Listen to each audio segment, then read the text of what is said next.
Hello and welcome to a special edition of HughesRound. It is Friday, the 7th of May 2021. We're just reeling from the shock news that Labour has lost Hartlepool. I can't say that in a non-sarcastic tone of voice. It was a foregone conclusion, as I've been saying on this show for a few weeks now. All you need to do is put the Brexit party votes plus the Tory party votes together, and you get the results the Tories have just got. So, essentially, Labour lost this seat in 2019. He just didn't know it yet. Again, he'd already run off the edge of the cliff, and it hadn't actually realised that it was going to go down very, very fast, like Wile E. Coyote, till it looked down. Well, today it's looked down. But more interestingly, from my point of view, is the fact that Labour actually managed to lose about 9% of its vote from 2019. And nearly all of those votes did not go to the Lib Dems. They lost votes as well. They didn't go to the Greens. They only improved their vote share by 1.4%.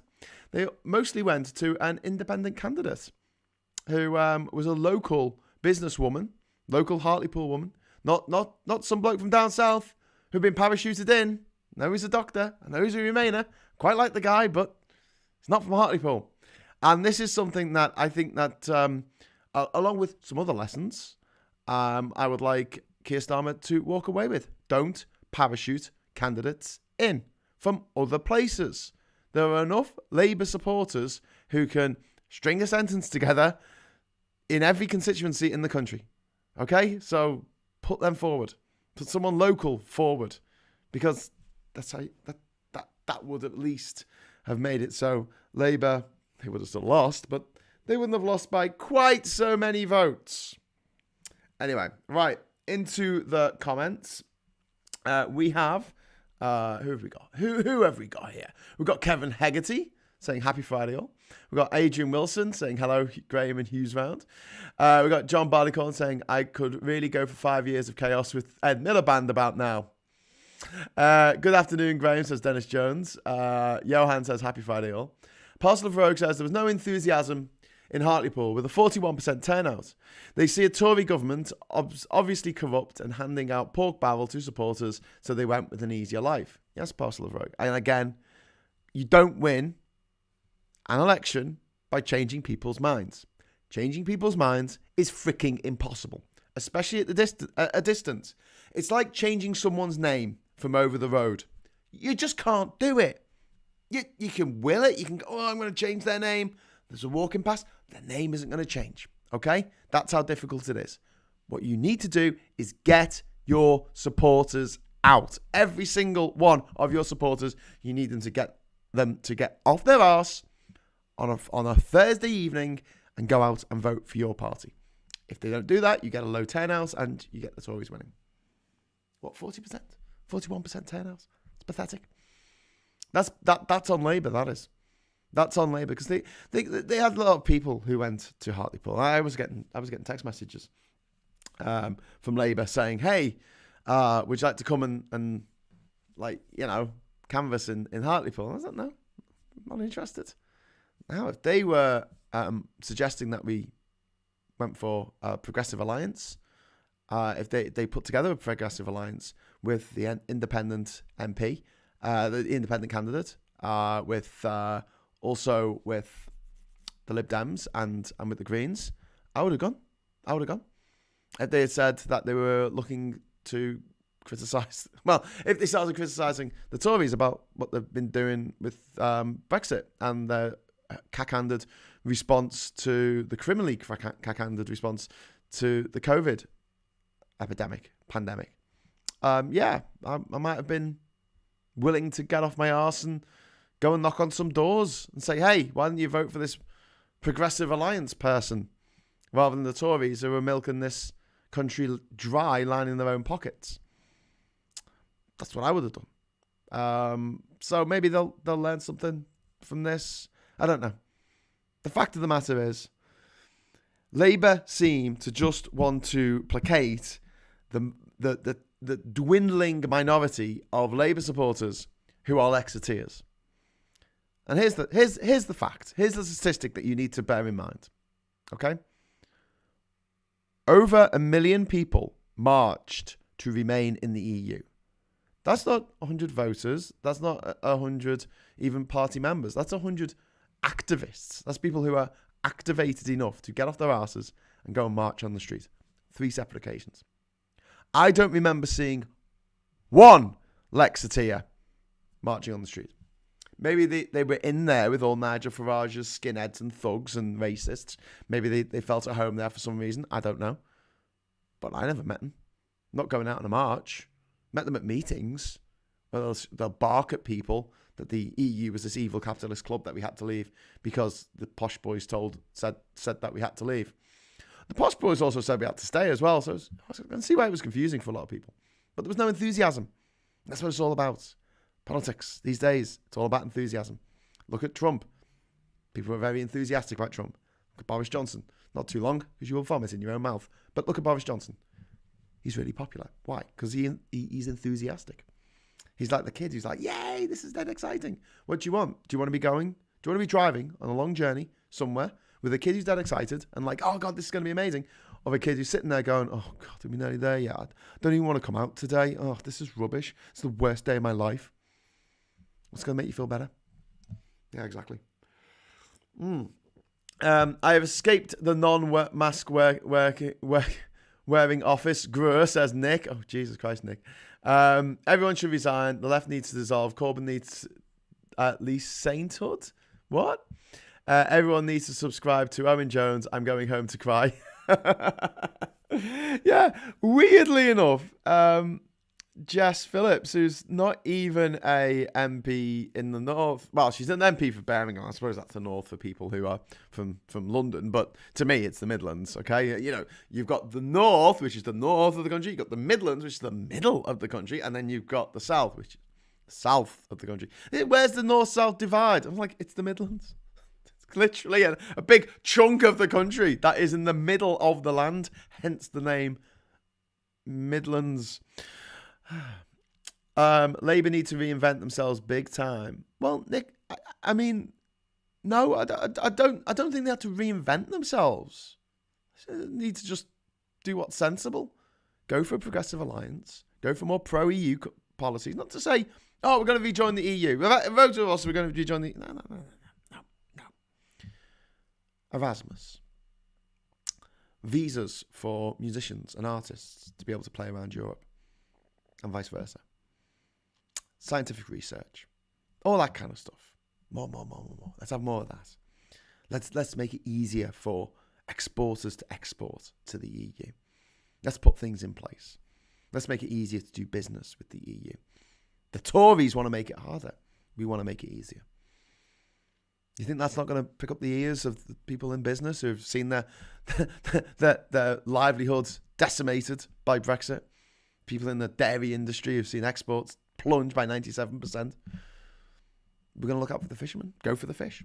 Go for that. Seems like a really good talisman for people who, you know, if you want to get people who have never actually seen the sea to vote for something, talk about fish. Funny how most coastal areas don't vote Tory, isn't it?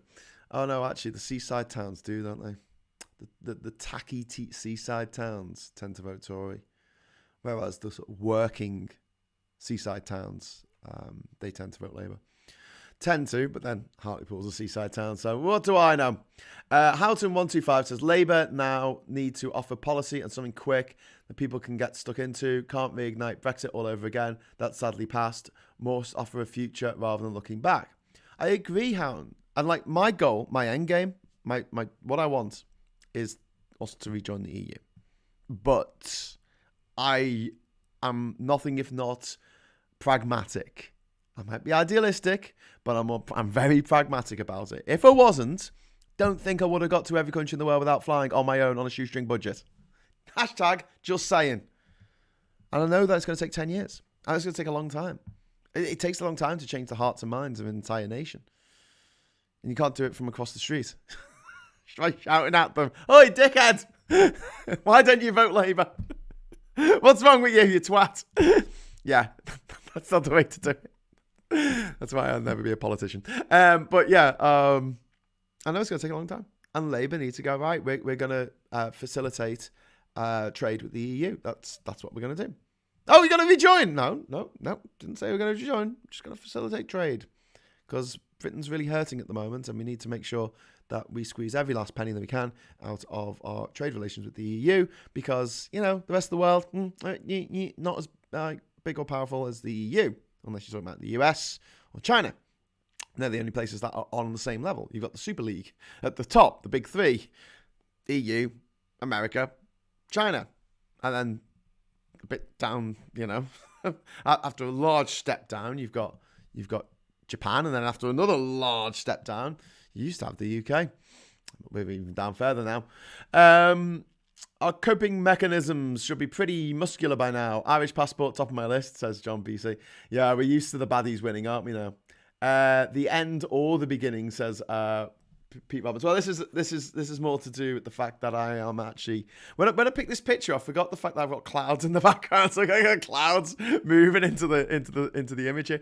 But yeah, I'll be talking to Glasgow Kiss in a little while about the Scottish elections, and he's going to tell me about the path to Scottish independence, which I'm quite interested in hearing about. So he's not going to call just yet, I don't think, because I've said I'll tell him, call me now. But let's just talk about Hartlepool a little bit more, because I hope this sets Starmer on an even keel. I hope this is the shock that he needs. I mean, I don't know why it would be a shock. They lost in 2019. They lost to Brexit Party plus Tories. Take out the Brexit Party, the Tories win. Of course they do. The surprise of the Brexit Party renamed as Reform UK, which went from its best result at 25% to under 1%. Well, yeah, because it got hoovered up by the Tory Party. And can we call it REFOC as the actual name that we should call it? The abbreviation. If we weren't doomed enough, roll on independence, says Aki's Maid. We've got Hello, Graham, gutted about Hartlepool tacky. I don't think it's surprised. I don't think anyone was surprised. Apparently, Labour are surprised. The BBC News are saying shattering loss for Labour, and I'm like, yeah, no, not really. I think a lot of people in Labour just took it as a foregone conclusion. Also, shows how many seats there are that Labour could have lost in 2019, but didn't because of the Brexit Party, because of Nigel Farage splitting the vote. Graham, we just need to tell lies, insult our intellect and break the law, then we might have a chance. Indeed. Well, I mean, a lot of these people don't have an intellect to be insulted, so... the Freckle Puny, this is why right-wing parties such as the Tories and Republicans hate a high turnout. Apathy works in their favour. Yes, absolutely, Freckle Puny. Couldn't agree more with you. The John Barleycorn says you can't change the minds of the loyalists and the faithful. You can persuade floating voters. They need to be convinced that the Tories are bad and Labour are an alternative. Work with Blair. Yeah, but I mean, actual real life floating voters are very few and far between. People make one political change in their life, usually in their entire life. They'll go from growing up in a Tory household and deciding that they want to be Labour, or they'll grow up in a Labour household and at some point when they get a bit of money and they want to push the ladder away, they'll start voting Tory. It usually only happens once in an entire lifetime. So the idea there's loads of people who are like, oh, well, I could vote Tory or could vote Labour in the next election. I'll see how I feel on the day. I don't think that's a vanishingly small proportion of the population of voters. Most people know who they're going to vote for long before the election's even called.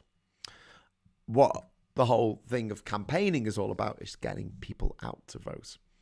And Labour are doing a really shit job at that. And they have done a shit job since 2017. 2017, Labour looked like they were a viable alternative that would rethink the whole situation with Brexit. And so a lot of people gave them the benefit of the doubt. It is a matter of public record that I didn't. I mean, look, I'm not saying I'm the best judge of character, but I did actually stand in the election in 2017 as an independent candidate against the incumbent Labour candidate in West Derby, Liverpool. It's a matter of public record. Why did I do that? I had no chance of winning. Well, first of all, because I said I would. Secondly, because I'm an idiot. But thirdly, I knew that the way that Labour were going, especially after that vote, after the half-assed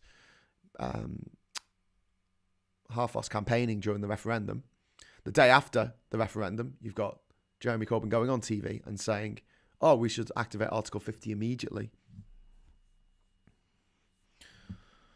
Should fire the rocket at the moon immediately." Oh, we haven't done the calculations. Oh, no, just fire it. No, but we need to be able to know how we're going to land safely and come back. No, just fire the rocket, fire the rocket. We've voted to fire the rocket. We have decided to fire the rocket. Fire the goddamn rocket, goddamn you. Okay. Oh, one of my passports has fallen off. Anyway, so, Graham, please join the Labour Party. Pressure them to accept you. Taki, I am a member of the Labour Party. I joined the Labour Party. I had to give them I probably shouldn't admit this on camera, but yeah, there are ways of getting back into the Labour Party, even if they don't really want you. But yeah, so after the Article 50 debacle, when Jeremy Corbyn whipped his MPs, 3-line whip to vote for an Article 50, but no amendments, no provisos, no safeguards against Tories having heavy the eighth powers, nothing there to protect the rights of EU citizens living here or British citizens living in the EU. That was it for me. I was out. But a lot of people gave Labour the benefit of the doubt in 2017. A lot of my friends gave Labour the benefit of the doubt. Tories gave Labour the benefit of the doubt. And they're a group that are just been left out in the wilderness now. Pro-EU Tories. There's still quite a lot of them. And who do they vote for now? No one. They don't vote. They stay at home because they don't have anyone to inspire them. They don't have anyone who think, oh yeah, this guy's great. Or this woman's great. Even better. When's Labour going to have a female leader? When they're going to have a black leader? At least the Tories can turn around and say, well, we've had 2 women leaders. What's Labour doing? Old stale white men. Forever. Yay. Doesn't excite anyone. Doesn't get anyone off their arses. Except maybe like, the whole crazy sort of Corbyn cult. But I think that was an outlier. And also it didn't translate into votes, as we saw. 80-seat loss in the last election. Now an 81-seat loss. Adrian Wilson, if there's hope in Hartlepool, it is in the low turnout and the nonsense over jobs and investment being boosted claimed by the Tory candidate. She's not appealing to the mass self-harm. Indeed, I mean, the low turnout tells you everything. To win an election, you have to get your people out. I keep saying that. I don't know why I keep saying it, because you've heard it already, but yeah. Gene T says, Graham, here in Germany, it looks like the Greens will win this September in the elections. I've admired them from the beginning more than 40 years ago. Yeah, good. And good timing as well if they win. If they win and take over from the Christian Democrats who have dominated politics in Germany for decades now. Yeah, the Greens take over and it'll be a great time, especially with Biden doing the most progressive shit that we're seeing of any world leader at the moment. Not only calling for all countries in the world to have a 50% reduction of CO2 on 2005 emissions by 2030, but 9 years. It's only 9 years, actually 8.5 years. It's not that far away. But also, more recently, saying that this week, actually, saying that we need to suspend patents on medicines for things like COVID. And like the EU caught on a hop on that. They were like, oh, well, yeah, we'd love to do that. Yeah, that would be great.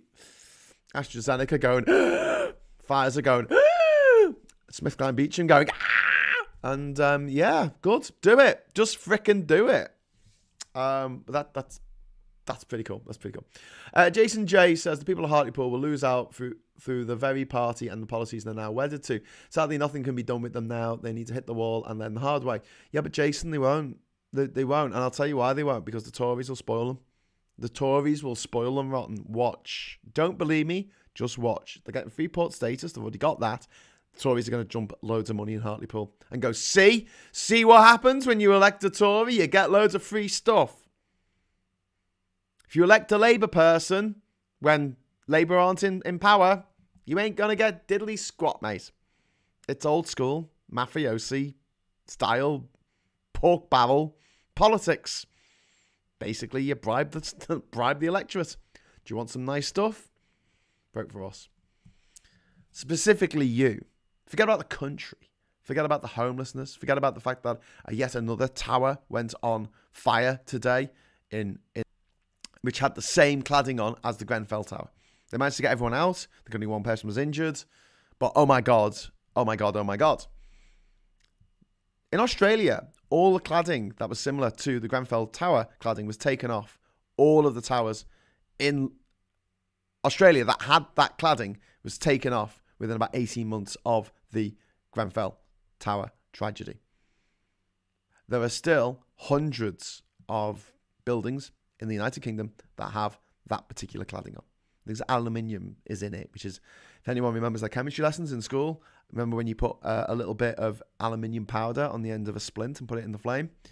Yeah, that was fun, wasn't it? Betty Biscuit. Apathy always damages democracy. I know it's not my place to advise Labour, but I really wish they could define a clear set of principles and advocate their enactment rather than constantly reacting. Yeah. Well, look at it this way. The SNP have got their policy. And their policy is independence for Scotland, which I'm going to be talking to Glasgow Kiss about in a moment. Then you've got the Tories. They've got their policy. Their policy is Brexit. Labour. What's your policy, Labour? Well, we want to, renationalise some of the public transport services and we want a more progressive, fairer society. No, but what is your flagship policy, Labour? What is it? What's the thing that we can all rally around and go, bloody hell, that's a good idea. I'm in. Well, what we're thinking of is looking at making the best of Brexit, and we're thinking about allowing people to do better in... No. Don't talk to me about aspirations and what you'd like the world to be. Tell me a flagship policy that we can all rally behind. I'll give you one. UBI. There you go, Labour. You can have that for free. UBI. Say, right, we're going to bring in universal basic income. And the Tories will go, you can't do that. You've got 4 years to discuss it. Go. Did you see Bear Cow on Question Time? Asked Charlie. No, I didn't, because I was doing Hughes the World about Belize. But I saw a couple of clips this morning on the Twitter. Ernie Burns, Labour needs to inspire people, but I can't see a way of doing that. UBI. What they can offer, while Brexit is the main problem to solve, like the puzzle box from Hellraiser, touching it calls demons. Indeed. What is your pleasure? Is that what he says? I can't remember. Nick, there isn't a budget for levelling up. They might get a port and a train station, but they won't get their hospital unless it's Bupa, or jobs and a future for the youth. Any money will be short term. Yeah, but Nick, that's the trick. That's the trick. Yeah, the Wizard of Oz, really good example, right? Just have like the special effects going on right there. No one cares about the guy behind the curtain. No one cares about the fact that in 5 years, 10 years' time, it's just going to be a shitty seaside town full of white elephants. The Tories have dropped on them, and the Tories got bored of them and moved on. They'll fall for it. They'll fall for it until the Labour Party get it through their thick heads. And people go, oh, people in Hartlepool, they're thick. Yeah, I know. I have a bit of a laugh because they did hang a monkey. But I think it's the politicians who are thick, to be honest with you, because they can't see what's right in front of them. It's like, look at the results. Look at what's happening. Look at the opinion polls. Can't trust opinion polls. Bullshit. Salvation nailed that election. They absolutely nailed that election. I think they got everything right. They're like absolutely spot on. There isn't a budget for levelling up. Just because there isn't a budget, Nick, doesn't mean they're not going to just drop some white elephants on the place and go, look at this sparkly thing. Isn't it nice? Bread and circuses. The Falklands War taught us that aluminium in ships could burn. Indeed. Cover the House of Commons in the cladding. They'll soon do something then. Good idea. Adrian Wilson. I doubt Tories will actually do much for Hartlepool, even if they want to. because the Brexit government is economically illiterate. They could indeed spend money, but not in a informed way. Yes, that's what they'll do. They'll just spend money. They won't invest.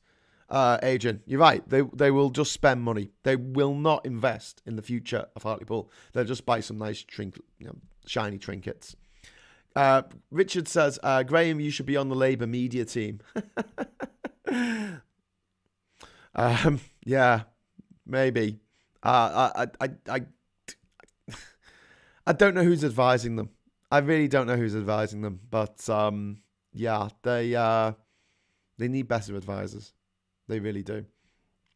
Gene T, exactly, Graham. Cladding is deadly. 200,000 Downing Street refurbishing equals 200,000 pounds saving on Grenfell Tower cladding. Yeah. Labour policy, not Corbyn, not Tories. That's it. Yeah, exactly. That's not a policy. It's not a policy. That you don't buy a donut because of the hole in the middle. Parcel of Rogue, World Trends, Liberals run a USA, Canada, Netherlands, Belgium, Luxembourg, Ireland, South Korea, Japan, Taiwan, and arguably Germany, mainly re-elected. Liberal Socialists, Portugal, Sweden, Finland, Norway, UK, Hungary, out of line. Yeah. I mean, no, there are some populist leaders. Obviously, you've got populist leaders in, we don't have Trump in America, but he's gone now. Yes. But you still have populist leaders in Brazil. I don't know how the hell Bolsonaro is still there, but you've got one in the Philippines with Duterte, and you've got one in Turkey with Gobshite. I forgot his name. Someone tell me in the comments. I keep thinking Mubarak, but he was the Egyptian Gobshite, wasn't he? Okay. Labour should make the NHS a main policy. Everyone relates, and watching it getting sold off is crushing. I don't think they should. I know what you're saying, and I get that. I do. And I wish that more people were concerned about the NHS, but they're just not. People just don't think it's going to happen to them. They don't think they're going to need it. And the people who do need it are like frustrated by the way that it's being run by the Tories. But yeah. I'm going to have to jump to the end of the comments here because Euros has just dropped a super chat in. Thank you very much, Euros. €5 super chat. Woo! Is there a Greece crisis in the future of the UK because the money trees don't last forever? Yes, Euros. The Tories have got this plan, okay? The plan, they might stay in office for the next 3.5 years. They might decide to try and stay on for the rest of the decade. But come 2029, I guarantee the country's economy is just going to go into absolute free fall just in time for the Tories to be kicked out and someone else to have to clear up their mess. Won't it be ironic? 100 years, probably 100 years to the day since the Wall Street crash of 1929. 2029, look out for it. But the magic money tree, it's going to run out. And at that point, we're going to be in real up shit creek. People still watch Question Time. It was a Circus Freak Show act last time I saw.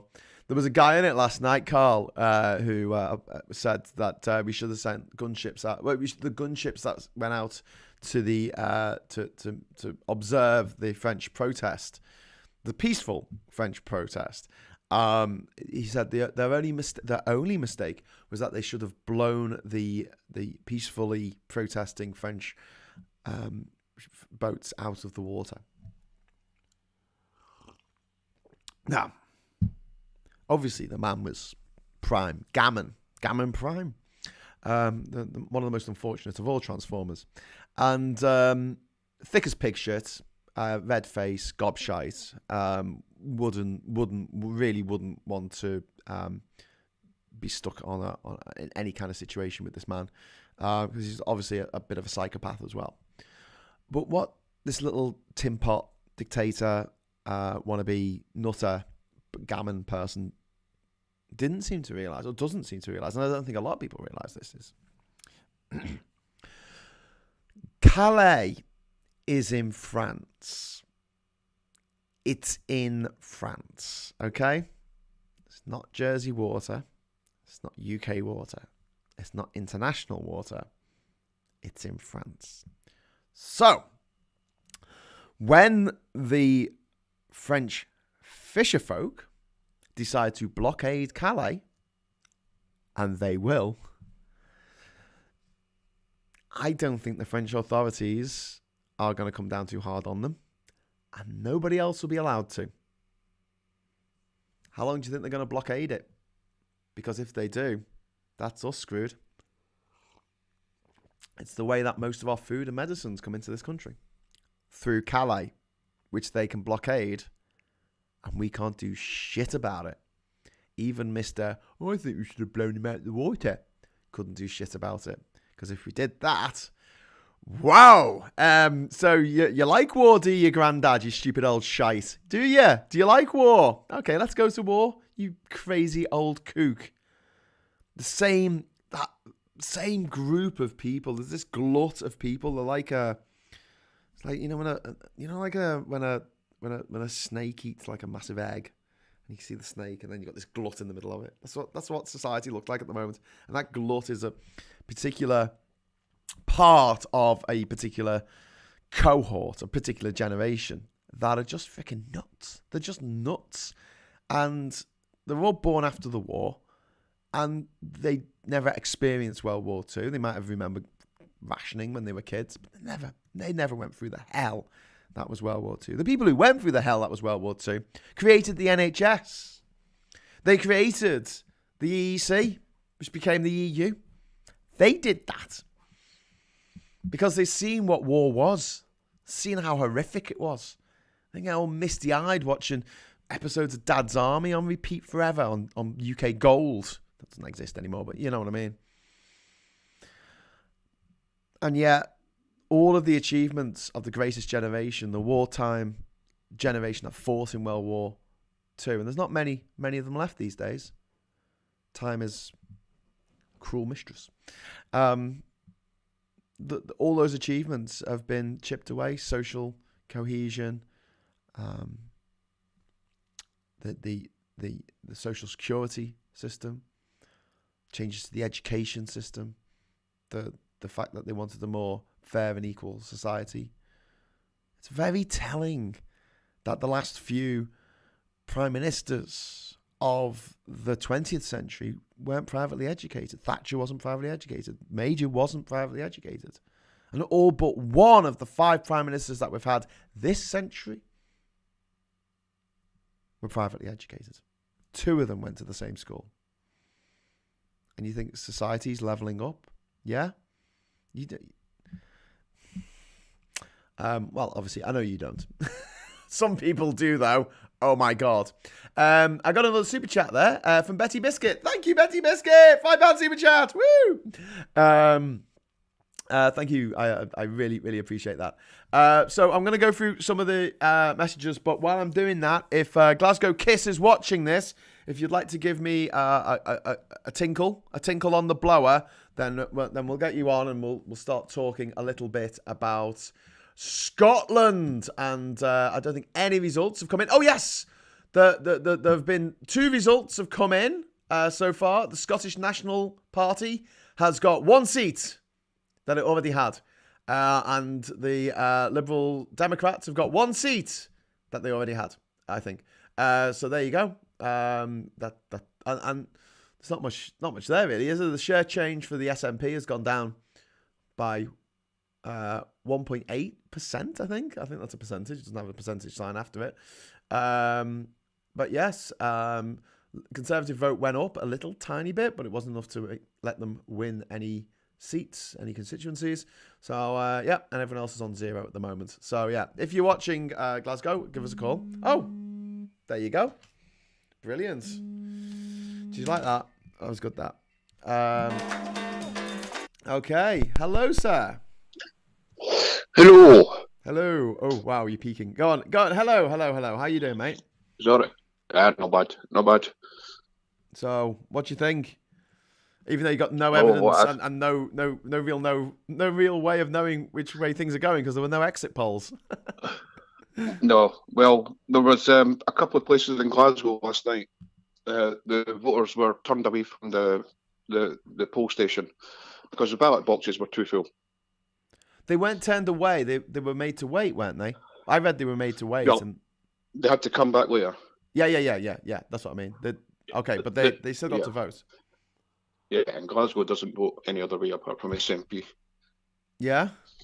What about posh Glaswegians? What about Plazzy Glaswegians? Do you have Plazzy Glaswegians like we have Plazzy Scousers? Yeah, Kelvin side.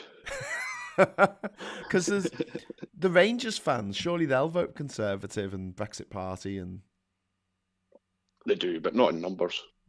Glasgow's pretty much been a Labour SNP stronghold for forever.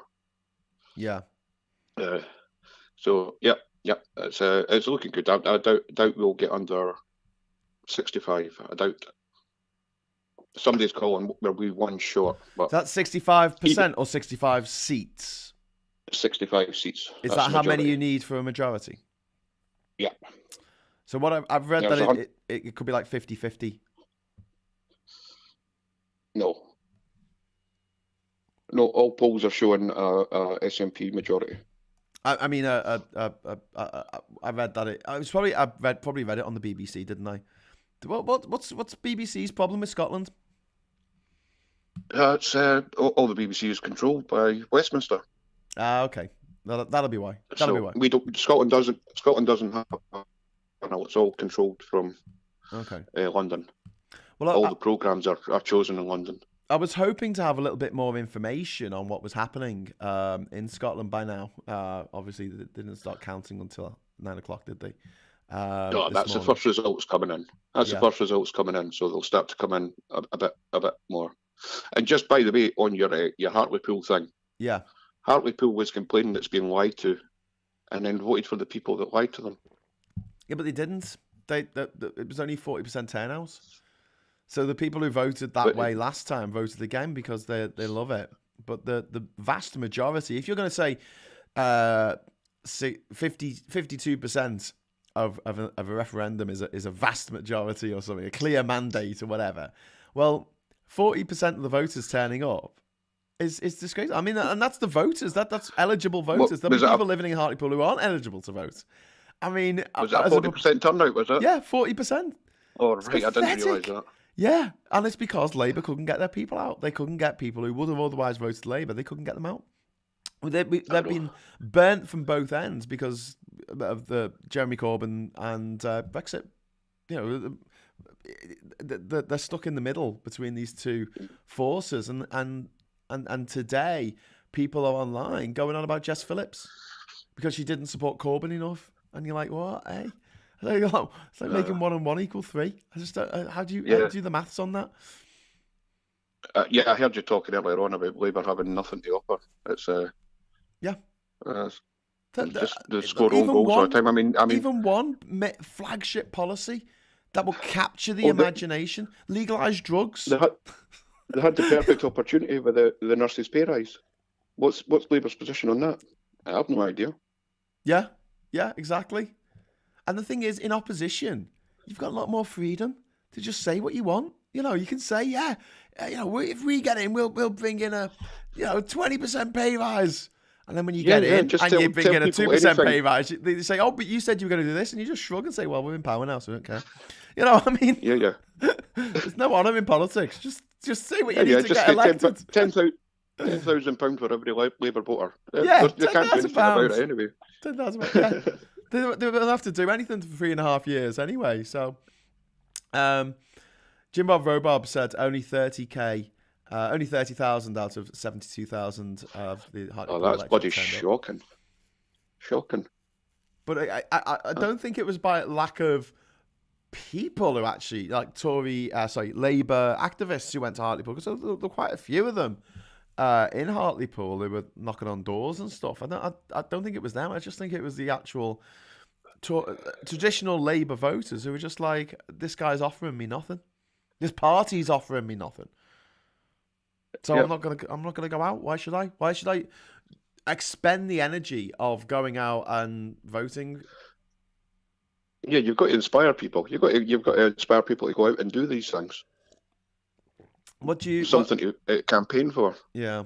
Well, that's what I said about the SNP, that they inspire people, but they're also they're not just about independence. They're obviously a progressive party. They're a left-wing party. They've hoovered up all of the Labour votes in Scotland, pretty much, because they're giving Labour policies a run for their money. And they're doing things like pilot testing at UBI and things like that. Yep. They're calling for UBI, they're calling for drugs to be legalised. They're giving different policies and different ways to do things, but just the times by the reserve matters. Yeah.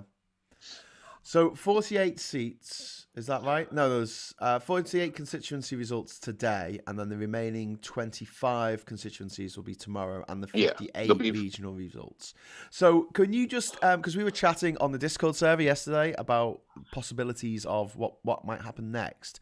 So if the Scottish National Party win an outright majority or a slight minority, but can get stuff through, what are you mentioned there were two routes to independence? Well, there's more than two, but the two main ones are the section 30 obviously, is the main one. There's building a wall and telling everyone right. Section 30 is the main one. Legal. That's two legal ways for independence. So one of them is going to Boris Johnson and saying, "Give us a referendum." Boris Johnson, right? Give us a referendum, right? Now they've already got a mandate because they've already got a mandate from the 2015 elections. Yeah. They won. They're the government in power, and they're backed by the Greens. They're also independent supporting. So they've already got a mandate, right? But they just thought, well, we'll wait until this next one.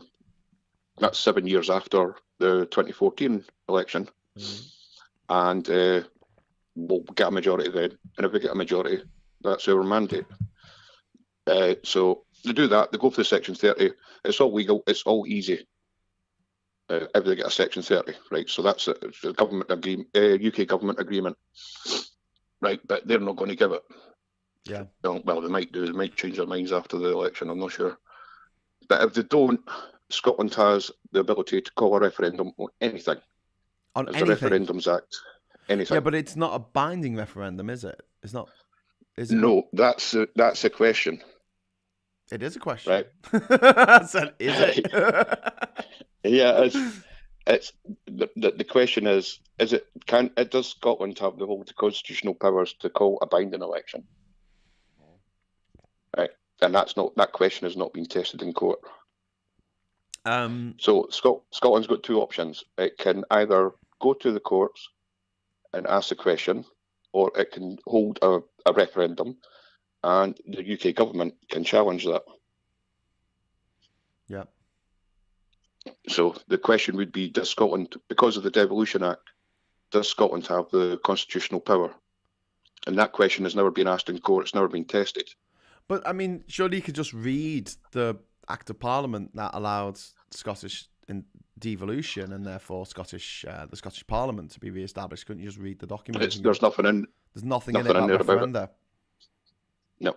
Ah, okay. So that would have to be tested in the courts. That's going to be a problem, though, isn't it? Because they'll just say there'll be a very strong argument. They're like, if it's not in the contract, if it's not in the deal, why if it's not covered in it, then it's not covered. Because there are specific powers that have been ceded to the Scottish Parliament from Westminster, and I guess there'll be a line in it saying, listen, if you think of something that isn't in this, it doesn't count because we didn't think of it or something. No, the question on whether the Referendums Act has been passed in Scotland, we can hold a referendum. Okay. It's whether we have the constitutional powers to enact that referendum, and that's a question that's never been tested in court. Right, I get you. So that would be tested in court, and the Supreme Court is very reluctant to overturn any decisions made in the Scottish High Court, the Court of Sessions. Right. Because it's constitutionally awkward. Mars Jeddah Burnside is saying all UK referenda are advisory, including the EU referendum. I know the EU referendum was famously advisory, but I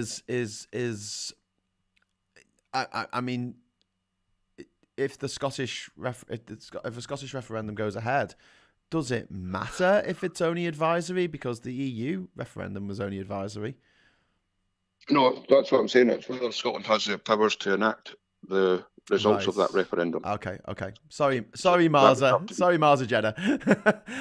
Yeah, I get what you mean. So all referendums in the UK are advisory. None of them are ever legally binding. None of them are binding. Okay, so Eddie Burns says binding referendums are not really constitutional in the UK. Yeah, okay, I get it, because we live in a parliamentary democracy. Okay, so would you be happy?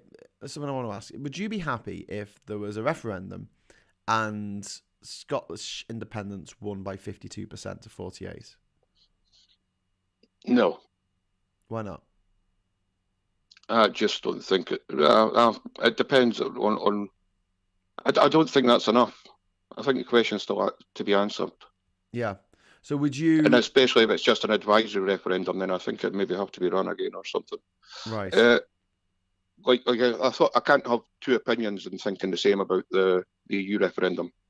Yeah, that's what I'm thinking. I would like to see 60%, or maybe even 66% to actually say, right, this is definitive. I think back to there was the referendum in Norway over 100 years ago where they decided to have referendums whether they wanted to break away from Denmark. Yeah. And it was like 99%. Let's go. And then there's been referenda in other places like in Comoros where Mayotte, the island of Mayotte in the Comoros chain, which is actually a French island. There's 4 islands and one of them's French. They've had 2 referendums and they had one in the 70s and they said 99% said, yeah, we want to stay part of France. And then they reran the referendum again with lots of pressure from Comoros. And I think it was 99.4 on the second referendum. So it's like, yeah, I think they were going with the will of the people on that. But when it's 50-50, it makes me feel uncomfortable. And Adrian Wilson saying referendums great tools for demagoguery, especially in 1930s Germany and modern day UK. I see Parcel Road there's a referenda all advisory unless legislation to enact the result is passed in the first place by the Sovereign Parliament. Right. There would have to be a bill put through the Scottish Parliament, and that's a question that would have to be answered in the courts. Okay. I just want to quickly say thank you, Charlie Nelson, for the £5 super chat. He says, I think Scots in both UK and USA should lobby US government to put pressure on Johnson to give Scotland a referendum, a bit like what the Irish did. Yeah, I agree, Charlie. Good point. I think that international pressure will force Boris Johnson to cave on this because the EU and the USA are going to be really keen on Scotland getting independence, and also Russia will be keen on it as well because it will diminish England, won't it? Yeah, for different reasons. They'll be into it for different reasons. Yeah. I think the EU is reluctant to get involved in other nations' politics anyway, in general. Yeah. I don't know if they get involved in. I think I would be surprised if there hasn't been phone calls going on between the Scottish government and the EU, though. Okay. I'd be very surprised if there hasn't been. And the other way is as well is if there's no democratic route to independence, it could be taken to international courts. Okay. So that would be the UN, and it's in the UN Charter that all nations we would have to be decided in the UN whether Scotland is a nation UN or a region. Or the ICJ, the International Court of That would Justice? be the ICJ and the UN. It would have to be decided whether Scotland's a region of the UK or a country. But if the Scottish National Party, well, if Scotland gets a referendum and it's 60-40, say, for independence, that's going to be a very difficult argument to say for the British Parliament to say we can legally ignore this, but they've got precedent in this matter, haven't they? Because wasn't there a referendum on devolution in the 70s that was ignored because the turnout wasn't high enough? Is this true? Yep. They wanted a turnout of, I can't remember it, 2/3, but there wasn't the 2/3 turnout, or 70%. I can't remember the exact figure, but yeah, that was rejected then. Even though it was a decisive victory, wasn't it? It was 1979, I think. It's the year I was born. God, I'm old. Well, I can't remember. I was only about 5 at the time. Do you want the provisions of Scotland Act 1978 to be put into effect? Response, yes. Oh, very interesting. 51.62% said yes, and 48.38 said no. That's really interesting. And yeah, it was rejected on turnout. yeah, and you have that's really interesting. So the yes, basically the further away you get from England, the more yes it gets. So like Shetland and New Orkneys and stuff are like so yes, and then the border regions is like so no. Freaking borders. Yep. Yeah. Mars Ajeda's making a good point there. In Kosovo, the case, the UK government said that people would not be bound by the legalities of the country whom the Kosovars wish to succeed from. Obviously from Serbia, yeah. Yep. Oh yeah, I saw that. Yeah, ICJ, Kosovo case, UK government said. Yeah. Yeah. That's but really I don't think the interesting. SNP would call it. I don't think the SNP would call a referendum unless support was significantly above 50% to say 60-ish percent. There is a danger of impatience here, isn't there? And I think that Nicola Sturgeon, she seems to be like not champing at the bit to have the referendum like immediately. Are they? That's your reason for the Alba Party. Is that for people who really want a referendum now? Can't wait. Yeah, got ants in the pants. Can we have me referendum? If they get into government, if they get seats in government, they're going to be calling for a referendum to be called now. Yeah. So, it's Alex Salmond. He's going to be wanting a bit of the limelight as well. Whether he gets in it, he probably will get in. Actually, you don't think he'll get in? I think he probably will get in, just because he's in. Yeah. Yeah. Is that going to be a problem? Is that going to be a problem going forward for the SNP? If they rely on his votes, yeah. But what does he want that's different from the SNP, except to be a bit weird and sleazy? His goal, or the Alba goal, is to get it now. They think that the SNP is dragging their feet by saying patience. SNP are saying patience, and they said we'd call a referendum this year, then coronavirus hits, and they think, oh, that's very fucking convenient for you. Right. So they think the SNP are dragging the feet, and they want an independence referendum now.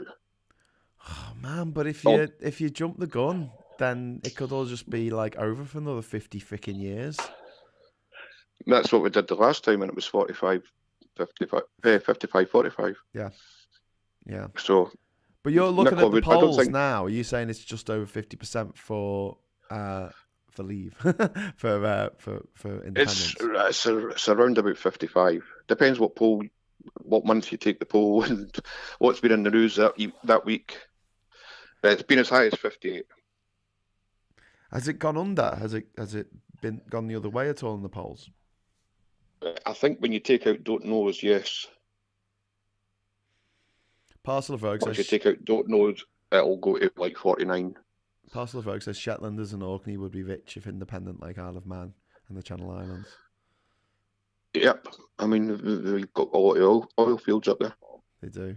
But we need to stop. We need to stop with the oil. But hasn't Scotland got like the most wind power? Like the most viable wind resources of the whole of Europe? It's got 25% of the whole of Europe's potential renewables. 25% of all of Europe's potential renewables. Jesus Christ! So what's that? Is that tidal? It can't be solar, can it? Does the sun ever shine? Tidal, solar, hydroelectric. Maybe not solar. I mean wind power. I mean solar is a waste of time in Scotland. Right. Well, not really, but the sun you get up here, it's we see it about 2 months out of the year. Yeah. But we've got huge renewables potential and a huge coastline for tidal. Yeah. We've got like 90% of the fresh water in the UK. Oh, Jesus. So we were talking about this stat that's come out about 60% of Scottish international trade that goes out of Scotland goes to England.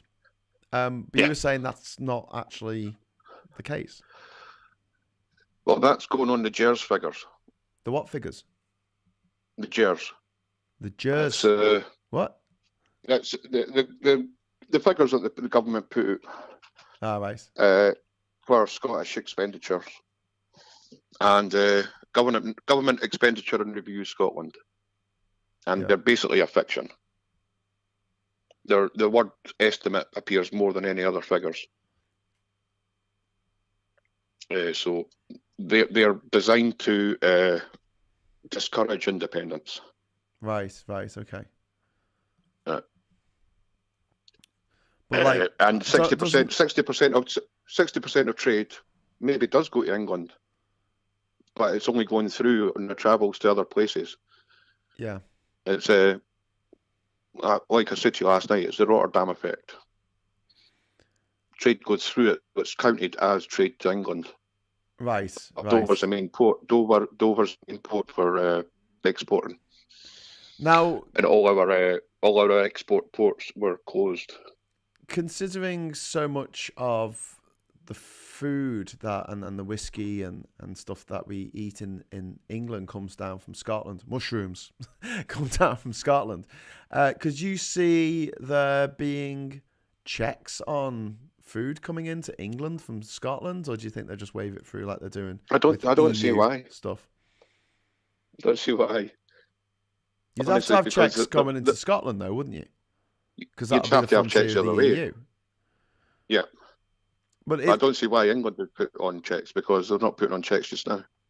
Wouldn't it be what I thought they could do is just say, in the event of Scottish independence, we'll say, right, anything made in England has to be clearly labelled made in England, and then it's not allowed to be shipped out. You get it sometimes on bottles, don't you, of whiskey or something. It says not for sale in the UK, like because it's made for export. So that sort of thing, saying not for sale in the EU. So it's stuff that comes up into Scotland, and that's fine, but it has to be used in Scotland. It can't be then re-exported out of Scotland to Ireland or the other countries in the EU. But they still have to be checked at some point. But would they? Because wouldn't it be more of a situation of if like bottles with these labels on saying not to be sold in the EU starts showing up in supermarkets and off licenses around the EU, then someone will be able to go, oh, hang on, someone's cheating here.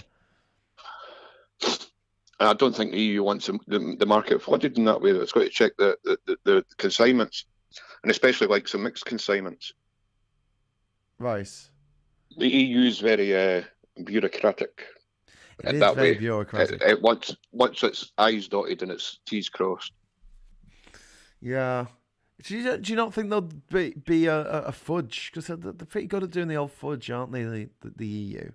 Some way of sort of kind of getting around the rules they put in place. They've made a couple of clangers, but I think they pretty much cover their bums. But I don't... Considering just how much, I mean, maybe that obviously the 60% is not accurate because of the through exports that leave down south, but there's still a shitload of trade between England and Scotland, and yeah, I don't know, putting up border controls on the island of Great Britain. Although there's nothing to stop us doing that because there's no Good Friday Agreement for the island of Great Britain. There is one for the island of Ireland, but there's nothing in law saying there can't be a customs post. And also, there's only a few places that you could stop on the way up to Scotland. There's only 2 roads, isn't there? No, there's 2. There's one motorway and there's one A road. Yeah. No, sorry, there's like 4 A roads, 5 A roads, 4 or 5 A roads.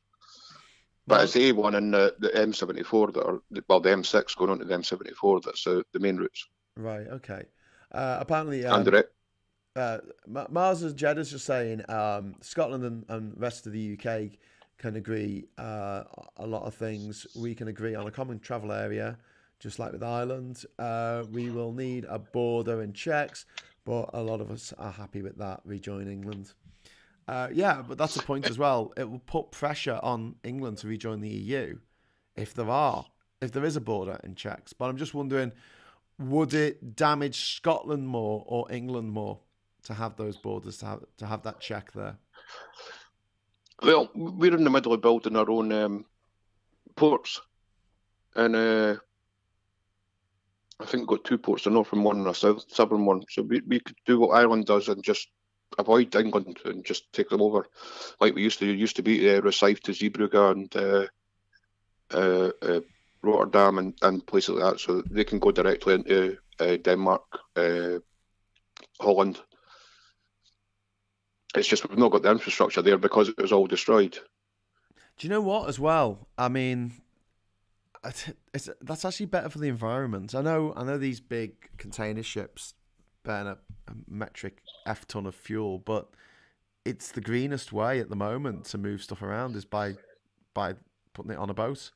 Because otherwise, you have a super container that can take, say, 17,000 TEU, 20-foot equivalent units. That's 17,000 lorries you need to drive down from Glasgow to Portsmouth or to Dover. Yep. And like Anthony Boland just said there, a border between England and Scotland opens up the border between Scotland and the rest of Europe. We're putting up one border to open up 27. Yeah.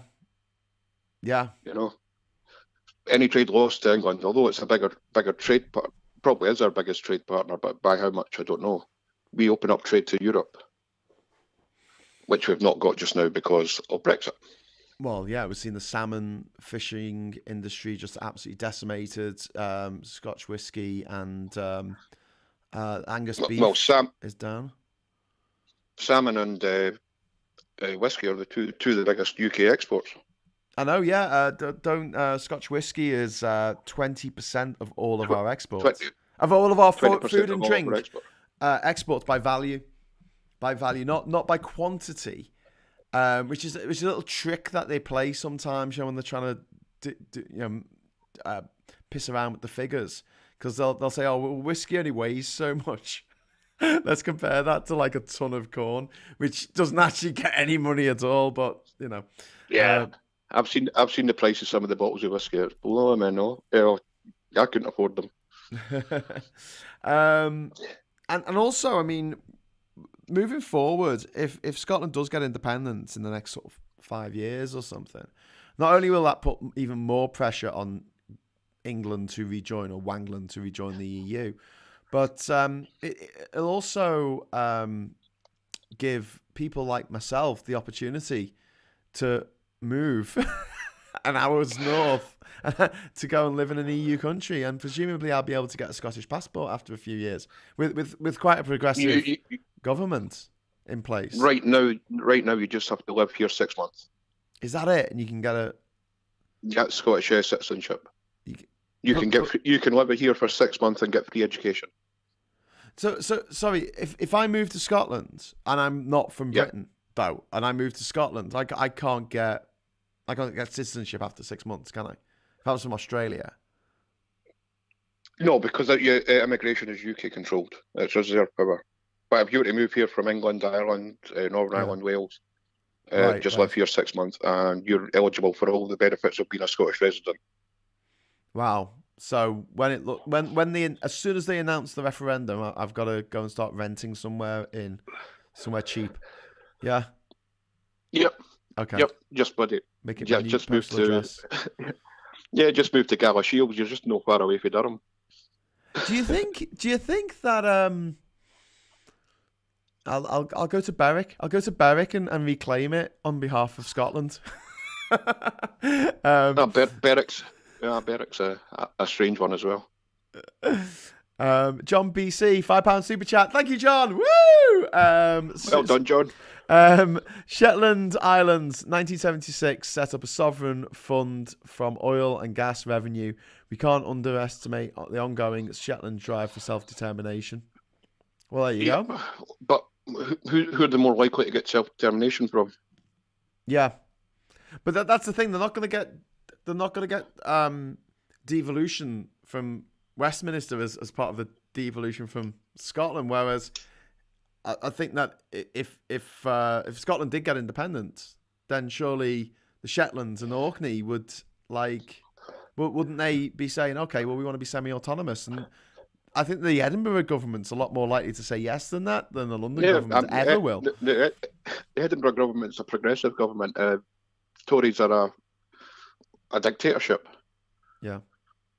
They're all for the union. They're not for splitting things up. I like this from Marza. Yes. Marza Jeddah said, yesterday our 16 and 17-year-olds voted, as did refugees and all those with indefinite leave to remain. We don't care where you're from. We care where you are going. Yep. See, that's kind of like a Liverpool attitude. That is, we don't care what your name is, boy. We'll never turn you away. Yeah. Very. And remember, we allow we allow all the residents to vote. We allow all 16 and 17-year-olds to vote. Those people, those were disenfranchised in the EU referendum. So can 16 and 17-year-olds vote in the general election, or is it just Scottish elections? Not in a UK general election, no. But any Scottish election or referendum, 16 and 17-year-olds. Or like local elections and referenda, and obviously, yeah. The Scottish elections as well. Cool. So do you think that, like, do you think we got to the point now where independence is inevitable? Yeah. Scotland's going in one direction. England, rest of the UK, well, maybe not Wales and Northern Ireland, but England definitely is going in another direction. And you're seeing this in the votes time and time again. England's going more and more to the right. Other countries are going more and more to the left. And it gets to the point where you've got a country that doesn't have how many Tory MPs has Scotland got now? What, 3? 4, I think. 4. Well, sorry, 4 on the constituency votes, but they get all their seats most of their seats from the regional lists. No. I think they've got 20, in Westminster. In Westminster, how many? In Westminster, Tory MPs. Yes, it's something like 4. There's Douglas Ross. There's somebody Howie or somebody like that. I can't remember. Yeah. There's not many. So it's mainly from the borders in Aberdeenshire. So you got a situation where this country is being ruled by a party that it's never voted for for years. For years. I mean, before the SNP, it was Labour. It was a Labour stronghold. It was guaranteed. Labour was guaranteed 40 to 50 seats every general election, and the only way Labour has won a general elections is with Scottish seats. We often talk about the problems with first past the post and having to take what would have to do to take seats off Labour. You know, if we started a new party in the UK, the inherent problems of that, of like, you will lose because you'll be splitting the vote with Labour and stuff. But do you think there's some wiggle room there where you could have a one policy party or one main policy party that just says, right, we're the UBI party, vote for us, we're going to bring in UBI, for instance, and then just steal all those Labour votes? Yeah, I don't know. People's votes are usually ingrained. They don't change their minds very often. You know, it's my dad and my granddad voted Labour. People have gone from Labour to the SNP. I know it's taken years, but they have done it. Yeah, that's from Labour policies in Scotland. They just became they're known here as the Red Tories. Yeah, just like the Tories, but with different coloured ties. Do you think it's mildly ironic that just before the SNP won loads and loads of seats in 2010, that Labour had a Scottish leader? Yep. And before then, they had a leader who was born in Scotland, although he's from the northeast of England. Yep. It's Labour buggered itself here in the 2014 referendum by siding with the Tories. So did the Liberal Democrats. They sided with the Tories, and all they had to do was just campaign on their own and not side with the Tories. Once you get into bed with the Tories in Scotland, that's you. It's a poison chalice, isn't it? Yeah. You're marked. You're a marked man. You're marked for life. So yeah, we don't forget very easily. So the Labour will never be in power here again. Not in the near future, anyway. Wow. Well, I was hoping we'd get a few more results in while we were chatting, but they seem to be dragging their heels. There's 4 results in now. It's Yeah, just yeah. about SNP have held another 2. 3 to the SNP and 1 to the Liberal Democrats. Yeah. Yeah. That's the way it's going to go. Because what was the name of the woman who was? I keep forgetting her bloody name. The one who was Lib Dem who got beaten in the last election. The Lib Dem leader. What was the name of the Lib Dem leader? Oh, Jo Swinson. The one that's going to be Prime Minister. She's going to be Prime Minister, yeah. But she was Scottish as well. I think there needs to be a lesson in this for the other parties. You got to put someone Scottish in charge. Wouldn't it be great though if Douglas Ross? Douglas Ross is he an MSP or an MP? Douglas Ross, no, he's an MP. He's trying to run for Moray in the Scottish Parliament, so he's going to have 3 jobs. He's going to be an MP, an MSP, and a linesman. What's a linesman? For the football. For the fuzzy? A referee. Is that what he does? Yeah, that's his. So I thought it was a political job. thing when he said linesman. I was like, I didn't even think of the guy who runs up and down the pitch with a flag. No, he does like European matches, Scottish matches, and international matches. He's missed so many votes because he's done matches instead. Okay, fair enough. And he wants another job. He wants another job and another wage. Oh yeah, that's a point. Because he'll get 2 wages. He'll get a Westminster wage and a Holyrood wage. Yeah. Apostle of Rogue says campaigning with 3 parties on a cross-party issue should not be a problem, and ought to make a more effective, better coordinated campaign. Yes, Apostle of Rogue. But if you get into bed with the Tories, that's the problem. If you team up with the SNP, Plaid Cymru, the Greens, Lib Dems, that's not so much of a problem. But if you side with the Tories on anything, and I was like this, that was the moment for me, as I said earlier, when I was just like, screw this guy. When Jeremy Corbyn voted with the Tories, that was it. The die was cast. I was like, no, not having We've tried this. We've tried this government of unity thing. Labour said no. We went for the cross-party holding Boris Johnson to account, speaking to the letter to Lindsay Hoyle, Speaker of the House. Labour wouldn't get involved. Yeah, you know, I think that we need to get like well. a screen grab of that. I'll tweet it in a bit. Where Labour says we don't normally team up with other parties. Just like put that next to the Hartlepool result and just be like, it's all very well all these smaller parties getting together, but you need one of the big ones to come with you, and Labour don't do it. Yeah. And I mean, it's Keir Starmer. I mean, Keir Starmer's just offering nothing just now. Offering nothing. An hour on Wednesdays, that's all he offers. Yeah, it's not even an hour. It's not even an hour. It's more like, 15 minutes or something? Yeah, the questions don't take that long, but that's the only time you see him. He should be all over the TV. He should be putting out these policies. And the Tories are scoring so many they're leaving open goals for Labour. And Labour, instead of bloody scoring a goal, they're going to their own net and bloody kicking it in their net and scoring an own goal. I'm laughing, but I'm crying inside. It's so easy. All these things, it's so easy to attack them, and it's just not happening. So, and then what do you think in terms of a timeline? Is there any chance of Scottish independence before the next general election, or do you think it's going to be an issue in 2024? Yeah, I think it's still going to be an issue. Even if a referendum vote comes in, it's just the court cases, the legal wranglings, and even then, if Scotland won, the negotiations to split up the union are just going to be, they're going to take ages. It wouldn't happen within the first 5 years. But there's nothing to say we can't just go independent and still carry on with negotiations after the fact. So, well, that's kind of what we did with Brexit, isn't it? Yeah. Let's have nothing ready for this. Let's just do it.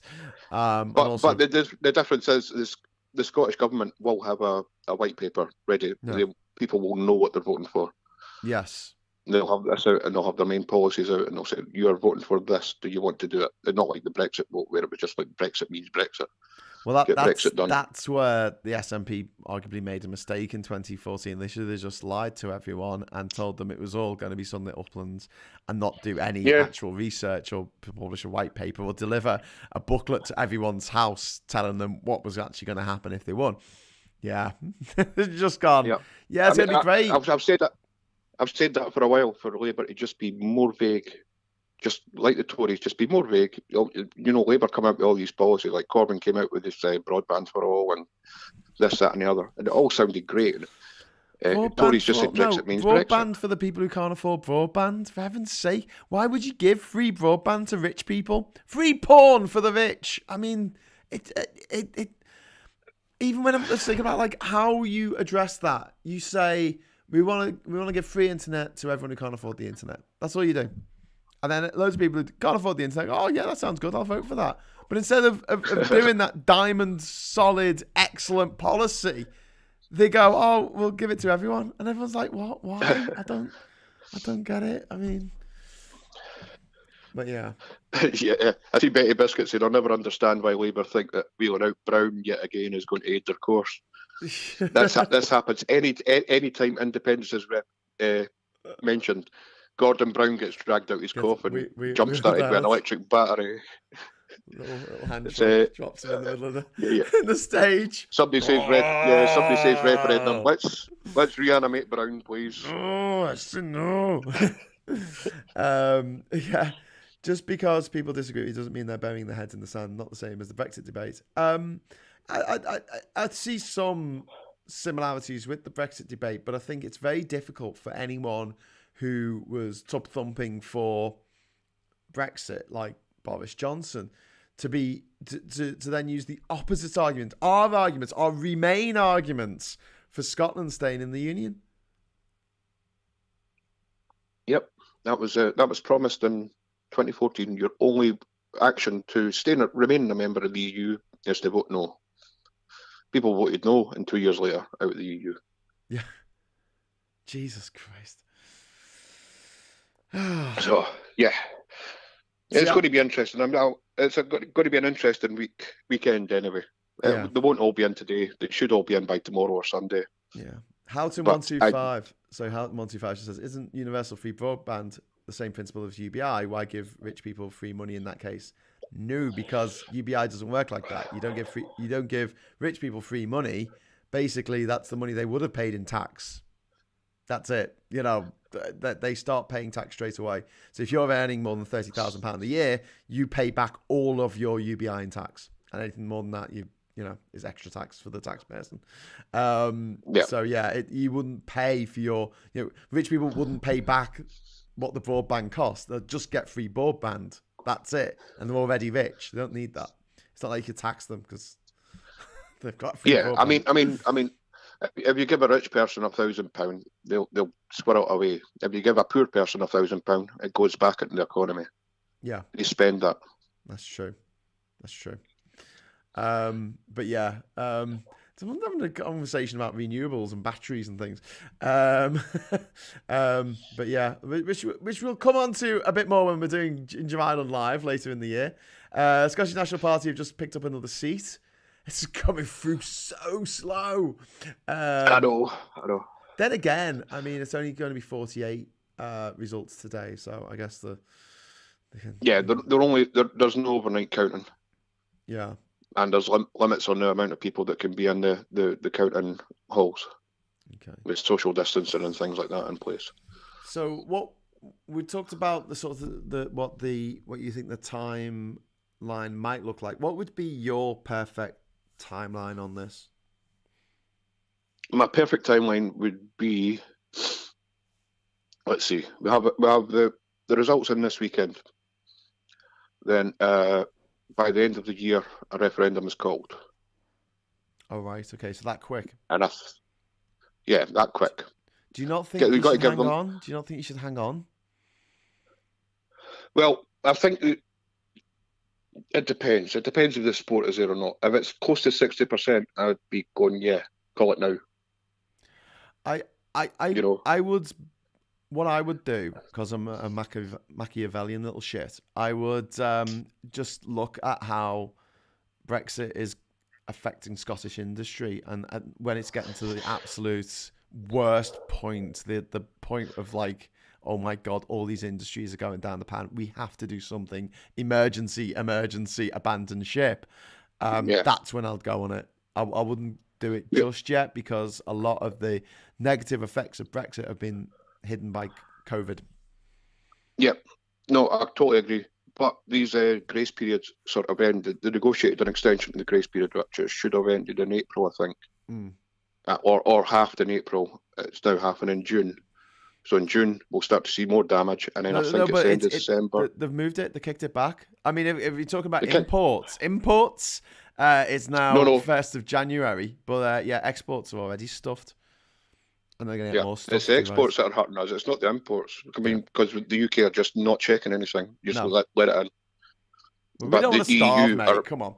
Let's be sensible. The EU will be doing extra checks come June, I think. Right.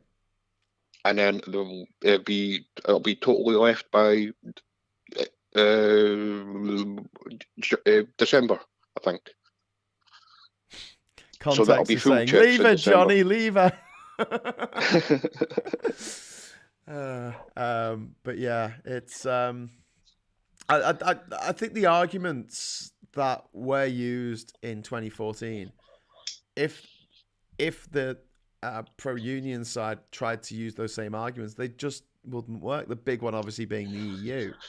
But anything they say now, like, oh well, we're better together. Well, why wasn't that the case with the EU?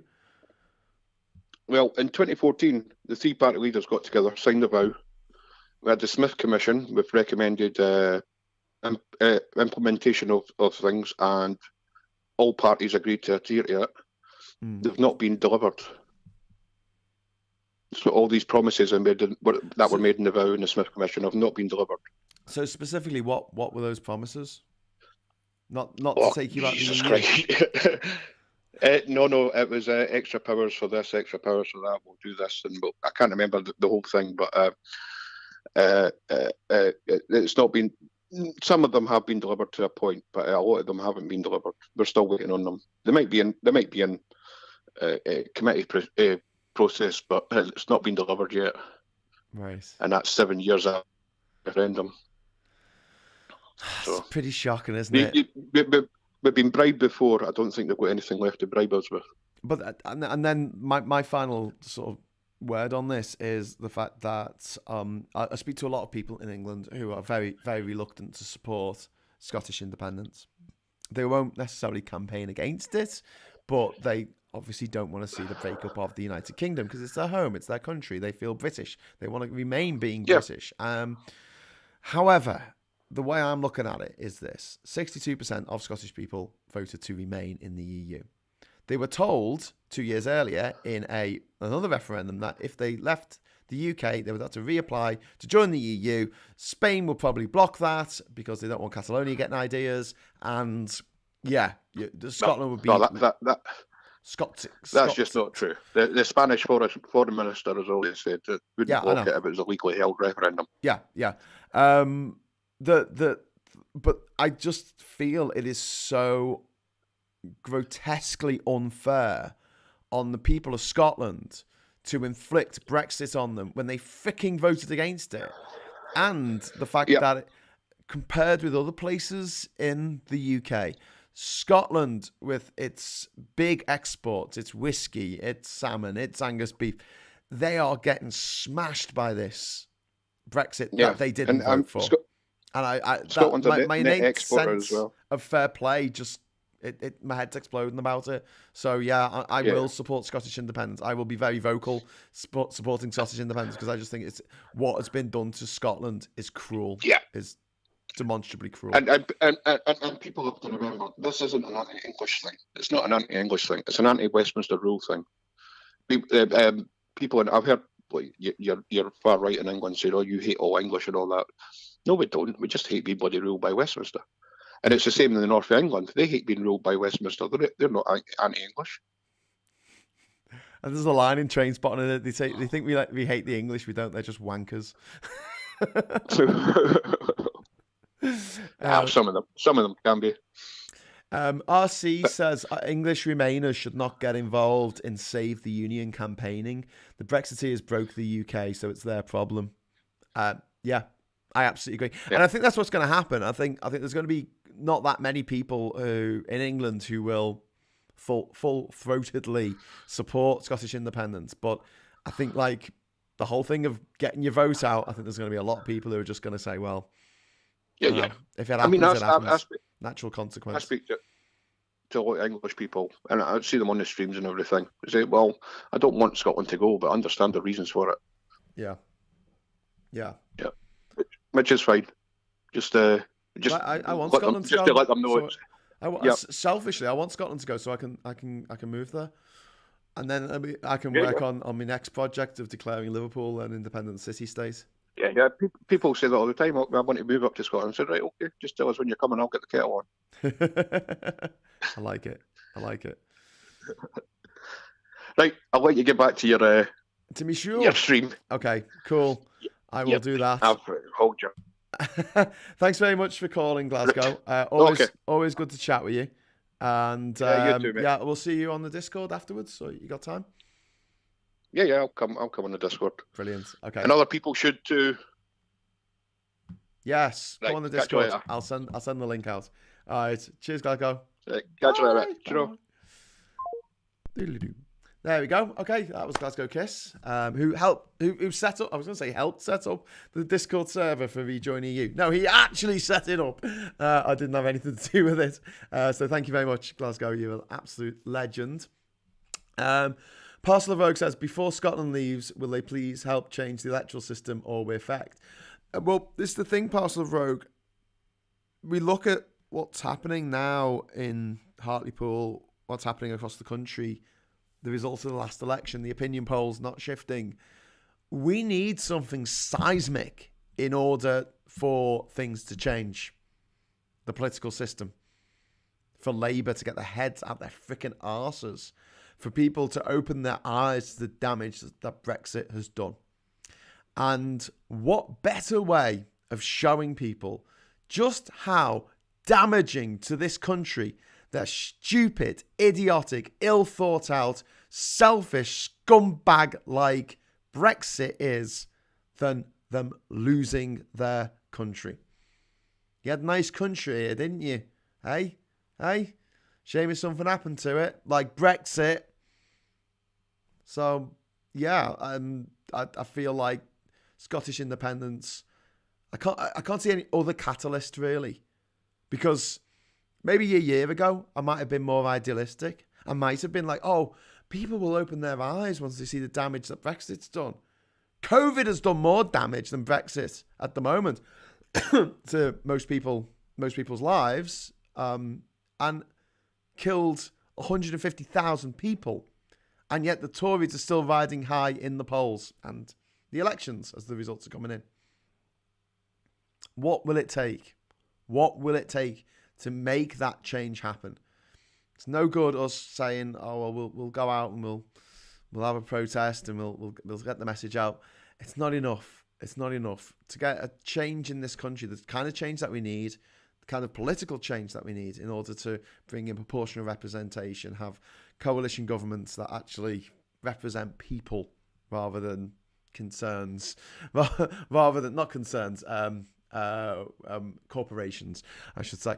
Yeah, that's going to take a lot. Scotland leaving the UK is what I think it'll take.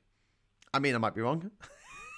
There might be people in England who still think it's a great idea that we turned our back on our friends and neighbours, on our 21 NATO allies, 21 other countries in the EU that are part of NATO, that have signed a document to say that they will spill blood on our behalf if we get invaded. They will send young men and women to fight for our country if we get invaded. That's the promise they made. And we've turned our back on them. And we look up to, I don't know, Putin in Russia and go, oh yeah, that's the kind of guy for me. Strong leader. Strong, merciless, scumbag leader who throws opposition politicians in jail on trumped up charges. Chris Kopak said Labour never had a chance of keeping Hartlepool. Labour were lucky in 2019. Yeah, we covered that at the beginning, Chris, because we just said, well, at the end of the day, they lost in 2012. In 2019. If it wasn't for the Brexit Party, they would have lost by pretty much exactly the same amount that they actually did lose in this election. Labour needs a Dominic Cummings, says Pete Robbins. I don't know about Dominic Cummings. He's a gobshite. I think they need Alistair Campbell. That's who they need. Or even better, Alistair Campbell. Why do you say 2029 for UK debt crisis? Could it be the UK? The USA gets overtaken by China GDP in 2028. US on USA coattails. No, I just said 2029 because I thought it would be a fit of irony that it was exactly 100 years after the Great Wall, the Wall Street crash that led to the Great Depression, not the Great Wall of the Depression. It's a different thing. They need a Phil Morehouse. Well, they need Phil to be doing YouTube videos for them. I can't stress that enough. He is like we've already discussed on the show. He's brilliant at what he does, and he's a voice of common sense in a regional accent. I'd bite his bloody hand off if he wanted to be. If I was running Labour's press department, I'd be like, Phil, will you please come and work for us? And have him, doing his shows like he does anyway. Sponsored by Labour. Put them out on the Labour Party channel. So there's content every day for people to watch and share and say, oh, watch this video from Labour. Look at this. Get the name out there. They've got 36,000 subscribers on YouTube. They should have 36 million subscribers. Jesus Christ. What are you doing, Labour?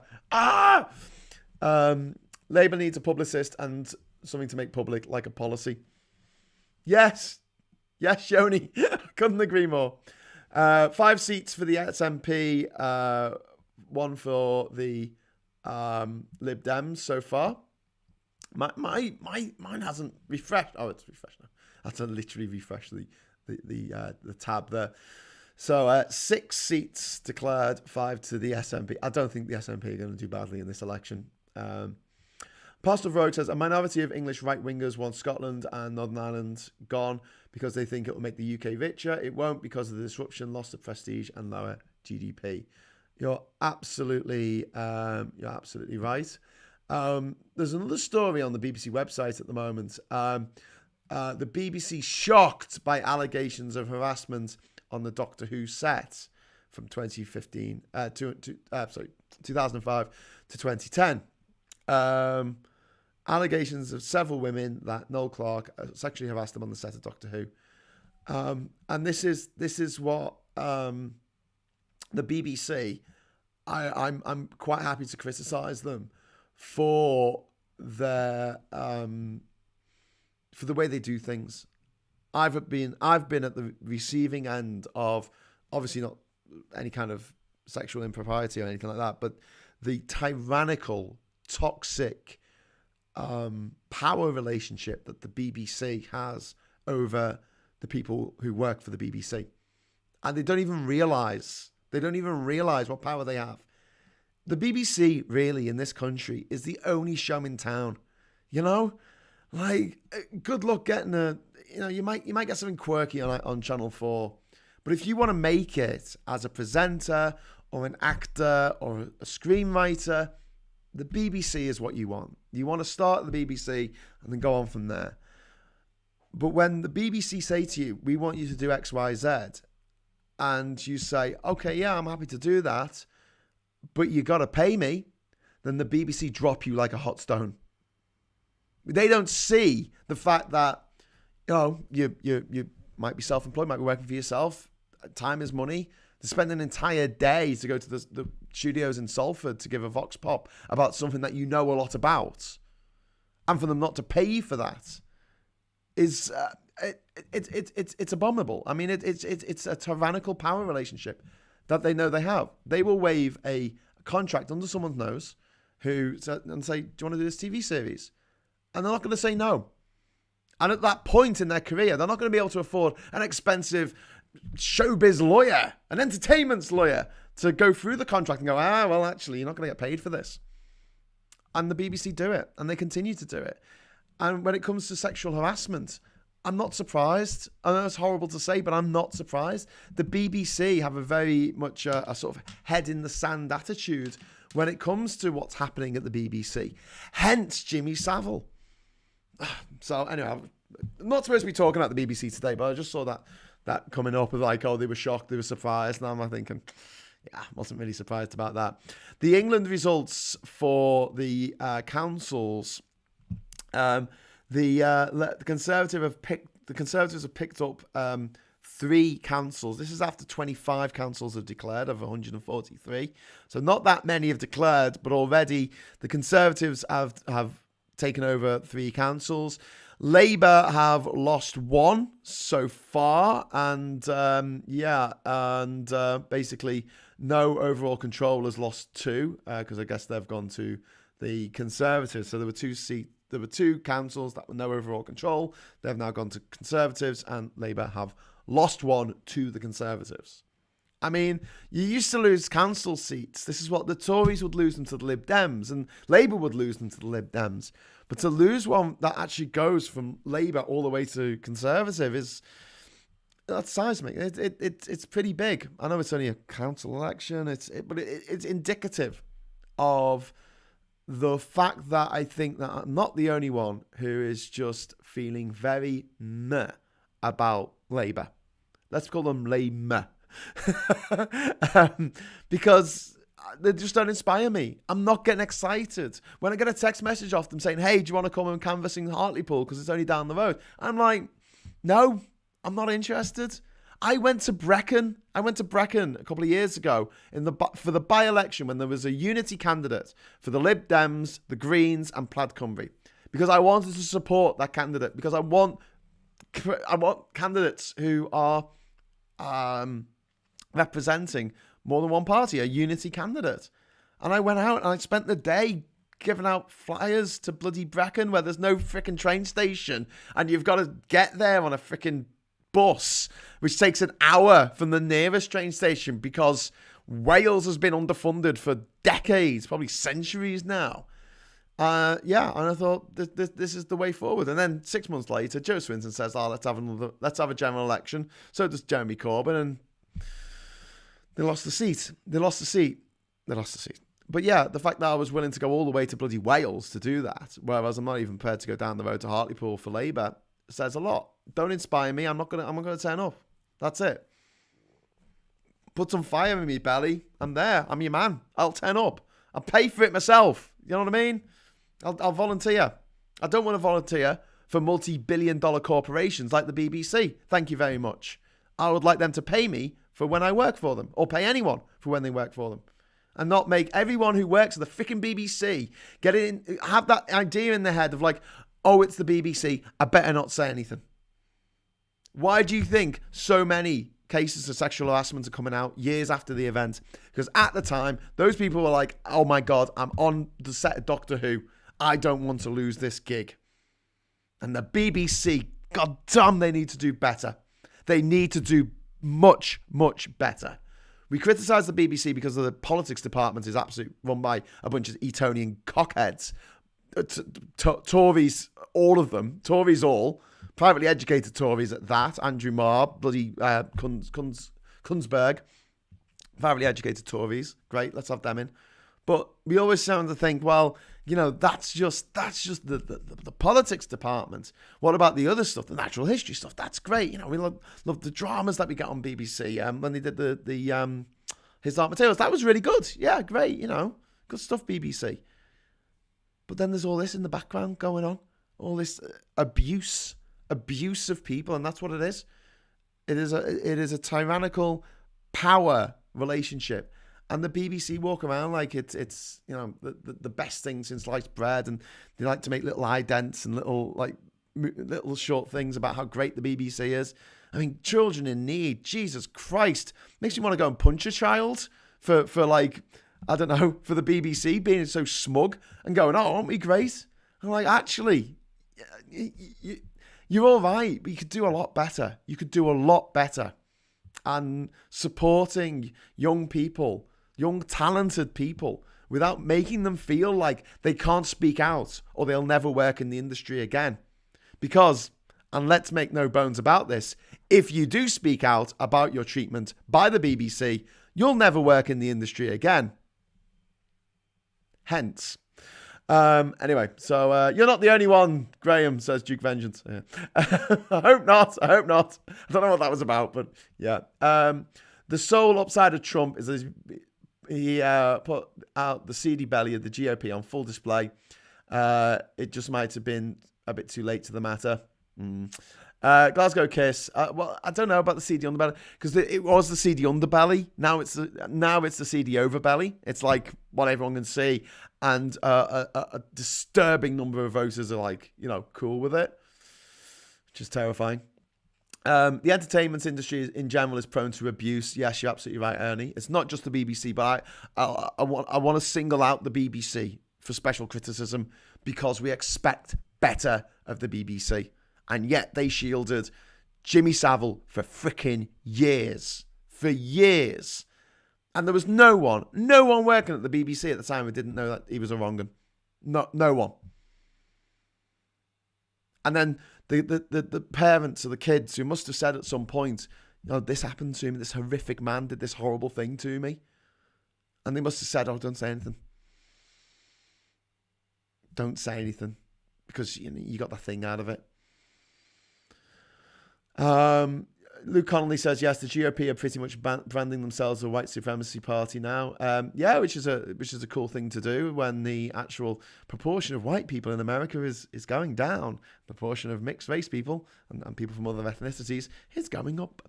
The BBC probably ought to stay in the news business and divest its entertainment interest.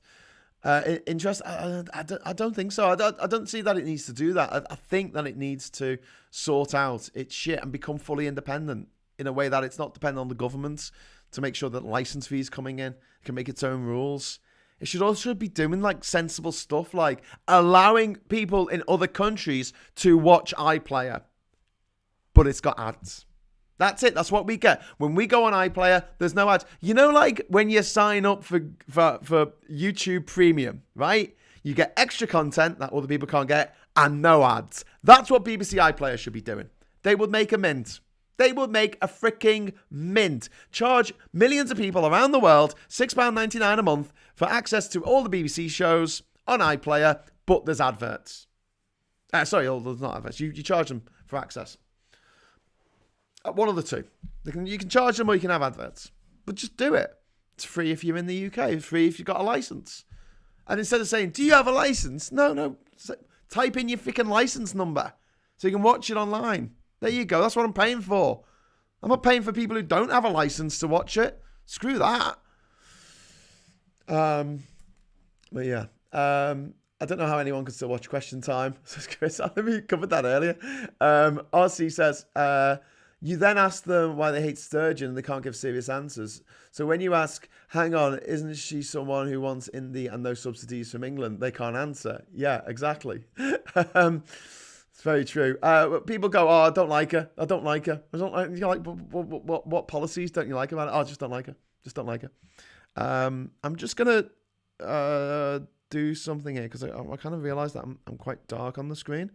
So just bear with me one moment. There you go. I'm going to turn up my gammon. Oh, God, that's too much. I'm very flatly lit, aren't I? I think I get in trouble with the old, what are they called? The people who do, oh, look at that. I'm disappearing. Woo! Yeah, there you go. More contrasty. I like that. Is that okay? That looks a bit better, doesn't it? I think it looks better. Let's close that. Okay, right, where were we? We were looking at your messages. Someone just posted something about Jimmy Savile, but I missed the thing. Houghton125 says, I think a lot of people seem to think the Beeb is left-leaning re-politics. It is only the comedy panel shows that tend to poke the government. Their news coverage is entirely different. It is indeed. And also, don't forget, like when they cover the news, in the way that they cover the news can be biased. Like what stories make it to the top of the news agenda is hugely influential. And the way of reporting of Laura Kunsberg saying Downing Street sources say, etc. It was just Dominic Cummings. It was Dominic Cummings says this, and running that as a headline, running that as a thing. Like, Downing Street sources says Labour's no good, and it's like, how is that news? How is that just reporting on what happened? That is not. That is propaganda. Straight up propaganda out of the mouth of the government, saying that the opposition, they're a bunch of gobshites, aren't they? BBC should not be doing that. BBC should not be doing that. June Wilson says, sure, I think the bigger point is that it's anyone's internal market and potential tax base shrinks. It's absurd to discount the economic effects of that shrinkage. Yeah. The Last Dance superb concert to 50,000 saw them play 6 people on a boat in Bristol Harbour and LSE in a tiny room to people in the 80s. The same thing happened in the USA showbiz with Woody Allen and other Jimmy Savile. That's true, Pooh singer. John Barleycorn saw Andy Kershaw a while back, and he quoted John Walters, who once said, "Public service TV, there is nothing is there to provide things that no one knew they wanted.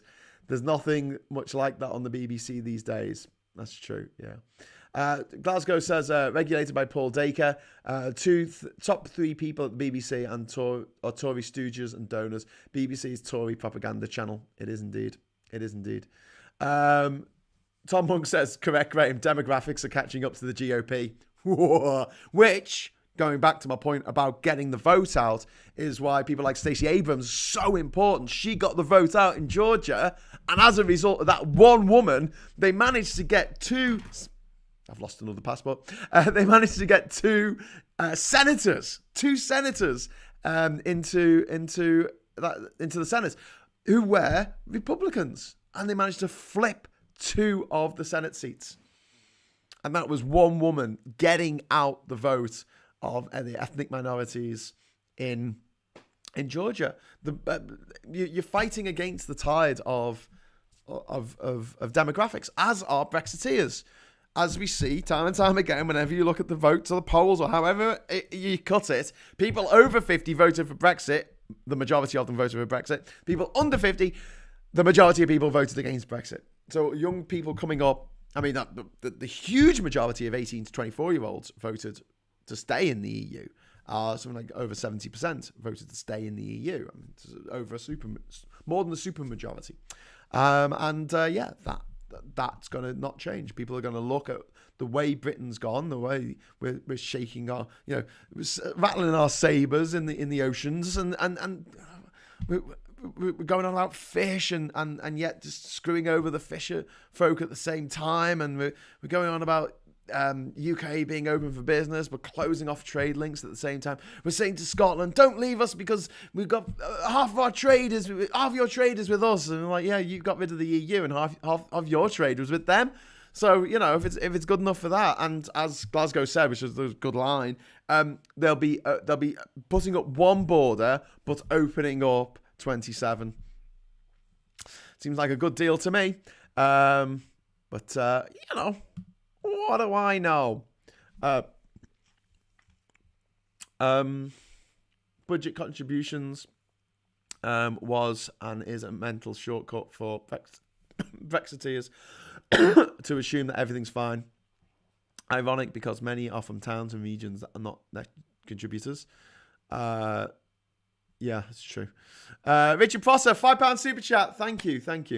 I suspected Jimmy Savile after watching one of his Saturday shows. He kept his hand on a girl's shoulder just a little too long. He's a creepy man. I can gladly say I never wrote to Jim or Fix It to ask him to fix it anything for him, because I didn't like him as a kid. I think he freaked me out. And I was right to be freaked out. Maybe I am just a really good judge of character. I don't know. Just having a look to see if there's any more messages that I want to read before I wrap up, because I've only got a few minutes left. Kevin Haggerty says, I've just realised that I'm ageing from watching and listening to all the corruption in politics around the world. Unfortunately, I'm hopelessly addicted to now shouting at my TV. Get yourself a camera, get yourself on a YouTube channel and shout at the camera. That's what I do every day. Yay! Okay, so I'm going to wrap it up now. Luke Connolly says Stacey Abrams should well be governor of Georgia. The current governor didn't recuse himself from overseeing the Georgia election. That was an actual steal. I think Stacey Abrams will be governor before long, so fingers crossed. How after the Louis Theroux documentary he wasn't ousted, I'll never know. But it's a tyrannical power situation. If you speak out against the BBC and you are alone, you will never work for the BBC again. You will be put on a blacklist and you will never work for them again. So what do? Do you have a career in this country, or do you do in TV, or do you say, oh well, no, I'm gonna I'm gonna speak out and then never ever work in that industry again? That's the deal. That's the deal. Stay silent or lose your job. And the BBC needs to do better. It needs to do better. Okay, so I'm going to wrap it up there. And I'm going to just open up the Discord server. Which is really good. Savile was raising millions and could talk his way out of anything. Yeah. Gladstone kissed still met Johnny Rotten outing Savile in 1978. Yeah. Johnny Rotten, he was a punk, now he's a Tory. I'm just getting the Rejoin EU Discord server link for you. Just give me a moment and I will get that over to you momentarily. Aki's Mad says definitely being blocked. I didn't block you. What? I haven't blocked anyone. Is there someone I need to block? Tell me. So I'm going to just get on here and then, okay. So this link will self-destruct after 6 hours. Won't work after 6 hours. But if you want to head over to the Discord channel, I'll be there in a few minutes' time after I get myself another cup of tea. And let's continue the conversation. And Glasgow will be there. And anyone else who would like to join us, please just simply click on that link. You can open up the Discord server on your browser, or you can download the app on your phone or onto your laptop. And let's go over there and have a chat. Betty Biscuit, bye everyone. I really enjoyed it. Cheers, Betty. So bye. Thank you for everyone for watching. Thank you for all my amazing super chats. I really, really appreciate the super chats. Honestly, you make no money from YouTube. It's $1 for every 1,000 views. So if you're going to do this every day, you really need the super chat. So thank you very, very much for the people who have thrown a few quid into the pot there. Also, huge thank you to my Patreon community. I've got 47 people now on Patreon who are basically bankrolling me now to do this. It's only £3 a month if you are not a patron and you like watching these shows. And we're planning to do more stuff, not just me talking, but obviously all the different websites and working together with Phil and Max and Bowler Hat Man and Marcus from All Shorts and everybody else involved in the sort of the YouTube commentary on British politics community. Left-wing commentary. But yeah, if you want to support me in my endeavors and my channel, please head over to patreon.com/thatgingerscouser and sign up as a patron. It only costs £3 a month, same as a cup of coffee, and you will get exclusive access to things on the Discord server coming up, and also you will get when I do go to Ginger Island later this year, you'll get a VIP pass to the Ginger Island Discord server, a different Discord server, which will allow you to actually have a say in what happens on Ginger Island and what we build and what we do. So that'll be fun. Okay, so I will speak to you in a few minutes on Discord. If not, I will be back on Sunday at 10 o'clock, God willing, for Hughes at 10. And, before I go, David Faulkner, 38 Hong Kong dollars. Thank you, David. You're a legend. You absolute legend. So, until next time, I'll say hello, good evening, welcome, and goodbye.